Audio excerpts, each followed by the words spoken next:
Alright kids, I was able to process Tyrant's tomb after a good night's sleep, and now it is time for Tower of Nero. Let's finish this shit. Yeah! This rhyme scheme is really, really cool. The son of Hades, cavern runner's friend. That means my boy Nico D'Angelo. Work! Did Apollo really just call Zeus Big Daddy Lightning Bolt? Estelle is not a baby name for the 21st century. I'm happy Percy has a little sister, but Estelle? Really? This woman crazy. She's gonna let Apollo push her off a building? Are you kidding? What? Hold up. You're telling me that Nero made Meg kill people? I knew their whole thing was messed up to all heavens beforehand. But that's a whole other fucking level, dude. That's murder. Apollo's really into it. He's gonna end up killing her, and then this whole thing is gonna go like off the rails, and it's gonna be so bad. Oh no. Hold on. I'll get back to you in a second. He overdid it. This is gonna sound terrible, and I'm gonna sound like a fake fan, but I know we've met the Grey sisters before. I feel like my gut instinct is that it happened in PJO, but I might be wrong because it's been so long since oh no, y'all are gonna correct me in the comments. I genuinely don't remember where we first saw them, but I remember this happening with them like in a cab and them arguing. My brain doesn't remember where, if it was PJO or in Hidden Oracle. Oh gosh, now the arrow has something to prove too. I just Hasn't Nico been through enough? Oh my gosh, he's my baby. This is not okay. This is not acceptable. He's losing his mind. He's only like what? Oh my god, Allison's gonna fact check me on this too. 16? 17? 16. Not fair.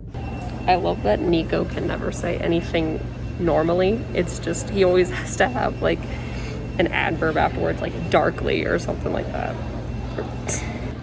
Meg goes, do you hate cows? So funny. I didn't even think about the fact that Nico and Meg could potentially have beef because of Hades and Demeter. That's wild. So many things just happened all at once. First the prophecy finished with Python speaking, and then the cows broke out, and now Rachel's almost dead. And this all happened in like 2 paragraphs. What the heck? Why is Apollo a cow expert? I don't know. Troglodytes are absolutely hilarious to me. They're like, we're civilized because we wear hats. And Megan and Rachel are like, damn, I wish I would have known I had so many good hats.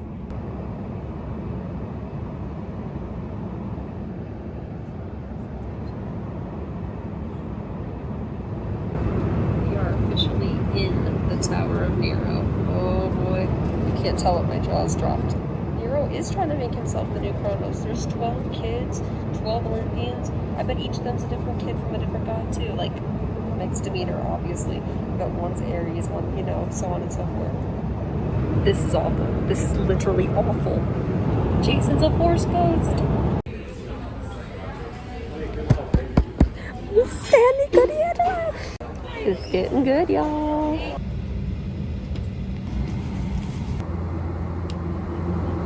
She brought back the hair brush. They gave me juice.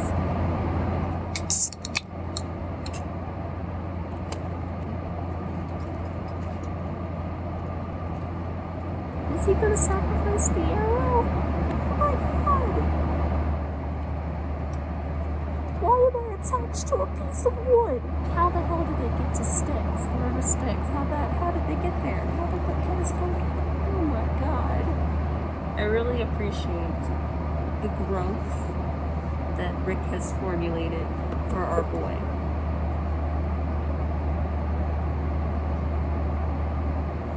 Wait, I'm confused. Hera's not being a bitch. Something's up. This is weird. Zeus is making me mad. He's like, oh yeah, everything went according Don't act like you had a fucking say in this for any god-given second. Don't call Nico Mr. Dark Lord. It's so fucking cute. I love it. Ooh, they set up a Will and Nico quest to Tartarus to get Bob. That's exciting. That was such a nice little visit to the way station. I'm loving this. This is so nice.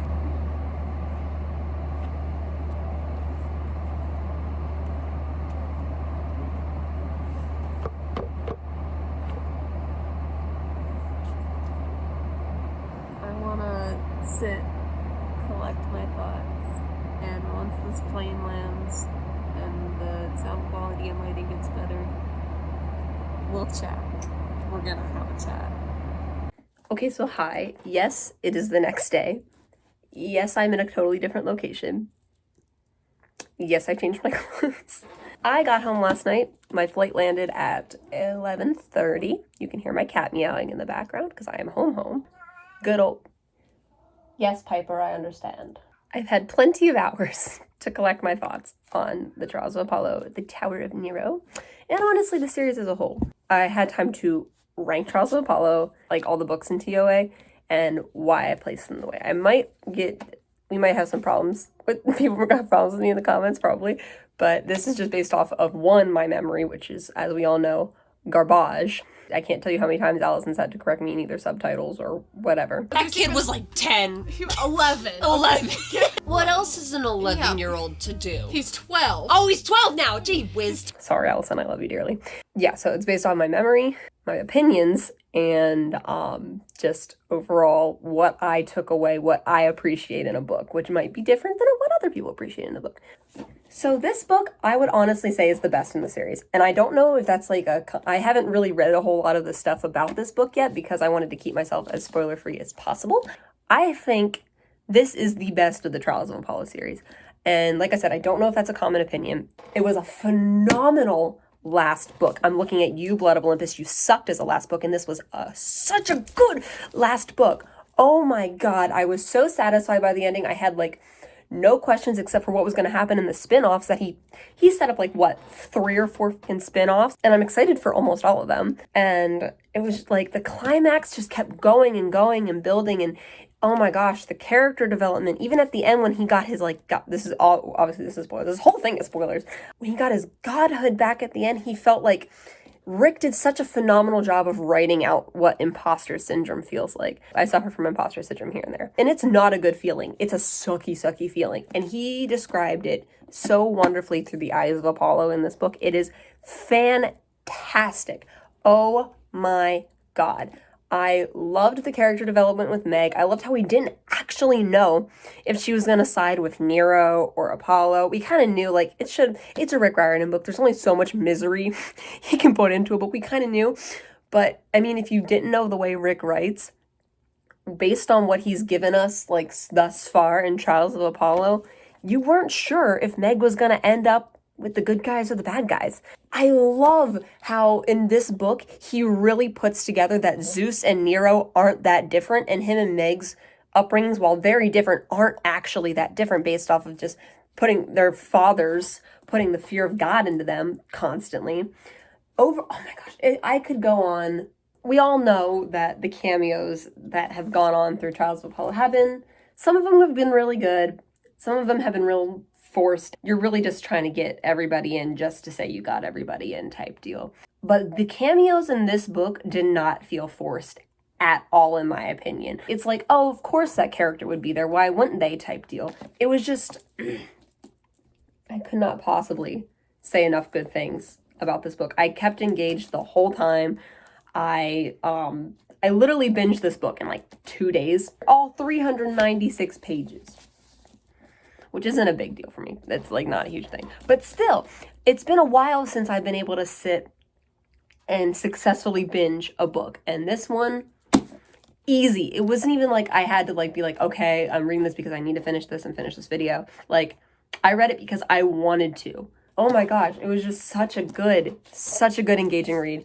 That is why this is number 1, in my opinion, for the Trials of Apollo series. My number 2 spot goes to Burning Maze. This one was really close with Hidden Oracle. The reason that I put this one above Hidden Oracle is because I hadn't read a Trials of Apollo book since like 2018, probably 2017, 2018 was the last time I read a Trials of Apollo book, or Rick Riordan book in general. So it's been a minute. This is like my gateway back into reading the Rick books, and it wasn't hard to get back into it at all. This book, I don't know if it's just the way Rick writes in general, it's been too long.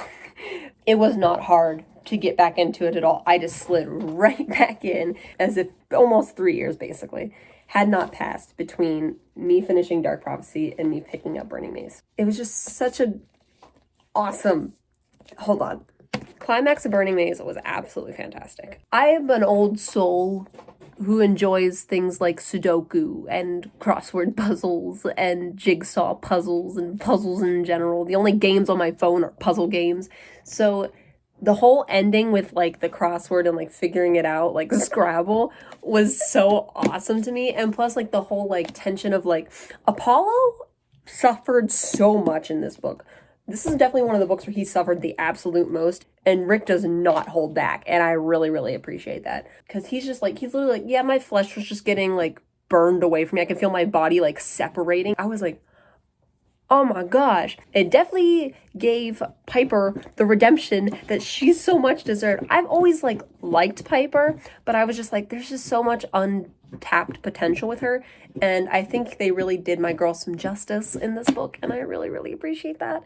The emotion in this book was really, really good too. Like the way they were able to make me feel for Crest, even though we literally just met the guy. I honestly low-key felt worse for him than I think for Jason, which is really, really weird to say. But it was just like Allison has the same like thoughts about this.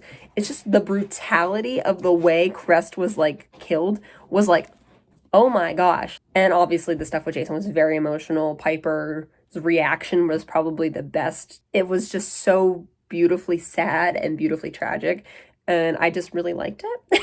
I don't know if that makes me bad, but whatever. And finally, this was a really good like segue book from Dark Prophecy to Tyrant's Tomb. That's my thoughts on Burning Maze. I don't want to get too much into it because Allison has to edit this and I feel bad, so we're gonna move on.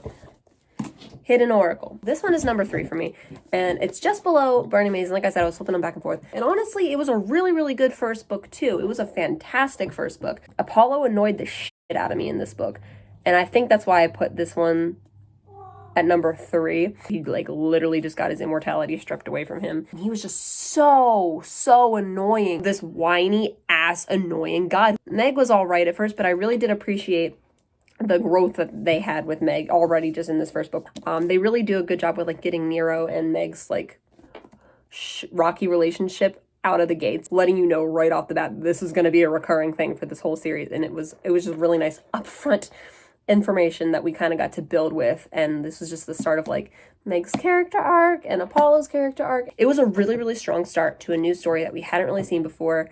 And the cameos didn't feel super forced in this one either because, I mean, he went to Camp Half-Blood. Obviously, the people at Camp Half-Blood are going to make an appearance. Yeah, that's my thoughts on Hidden Oracle. Number 4 for me is, this might be a problem with people, is Tyrant's Tomb. Honestly, what saved this book for me was freaking Reina Avila Ramirez Arellano. That woman is the love of my life. Her becoming a hunter in the end was so fantastic. Oh my god. Reina is just the most lovely human being, and I love her so much. And it really annoys me that she wasn't in the climax because of freaking that new character. What's her name? Lavinia. I was really pissed off that she wasn't in the final battle. She could have kicked some major ass, and she wasn't there. A little annoyed, but Frank got his moment. Frank had his moment, and boy did he suck it up. And that's honestly, this climax was so freaking fantastic with Commodus and Caligula and everything like that. And Frank and him like embracing his like destiny, and I will admit it felt kind of cheap, so I didn't really appreciate that. Like, oh, he took control of it, so he broke the curse. It's like, okay, I don't want to lose Frank, so I will just let you do that, whatever you need to do, Mr. Rick Riordan, and I will let you do that. The build up for this book is what put it below Hidden Oracle. It was just too much. It took so freaking long to get to that awesome ass like ending. They didn't really do anything until like this far into the book, like 200 pages in basically. They didn't do anything worthwhile. It was just like talking and like Apollo having dreams and randomly remembering shit. This one took so long to get good, and Hidden Oracle was just like good right off the bat. Like it was a pretty easy first book to get involved with the series with. I was able to just ease into Hidden Oracle with no problem. And this one, it took me almost the entire week that I was in Honduras to read this book, because it was just, I was like, I know it's going to get good. I know it is, but it's just taking so long to get there. And I had no desire to read. And I was like, come on, you can do it. I know you can be interesting. I know you can. Best one is number 4. Okay. Y'all are probably going to yell at me in the comments. And Dark Prophecy has to be last on the list for me. Some good stuff happens into it, but honestly, I'm going to be real with y'all. I don't remember very much of anything that happens in this book. This looks like a pretty beefy book. I remember Commodus. I remember Apollo drowning Commodus, and I think I only remember that because I had to drown Allison in the bathtub. I think there was a zoo. What the fuck was that even about? I don't even remember, like, what the fuck that was about. I remember Cleo kind of breaking up, but not really. The Ways Station, with someone named Joe. Georgina was the little girl that they had to rescue, but nothing ever came of that. They're like, this character has so much potential, and we're never gonna talk to her until the very last book when Apollo has to say goodbye to everybody. There's just so many things that they were just like, here. And then nothing ever happened with them, like nothing at all. Oh, here's a piece of information that will never be used again. Cool. I don't know what happened with Dark Prophecy. I don't know if I just need to go rewatch the Derpy video or reread the book or like go over it again, but I genuinely don't remember a thing about the climax. I think there was an elephant. So that's my opinion on Les Trials of Apollo series. I hope you enjoyed this vlog. If you want more content like this, just let me and Allison know, and we'll try to think of something to make it work. This week, we're going to be starting to work on the Derpy video scripts for Tyrant's Tomb and the Tower of Nero, since I've now been up to date, because we didn't want to work on it when I didn't know anything, obviously, because I didn't know anything, and Allison didn't want to spoil, and I didn't want to spoil. So now we're going to start drafting the stuff for this. I hope you guys watched those and enjoyed them as much as we enjoy making them. It is good to be back in the saddle, and yeah, thanks for coming along this little journey with me. It was fun. You got to see what it's like for me to read. Cool stuff. Love you all. This is usually Allison's line. Weird. Love you all, Kay.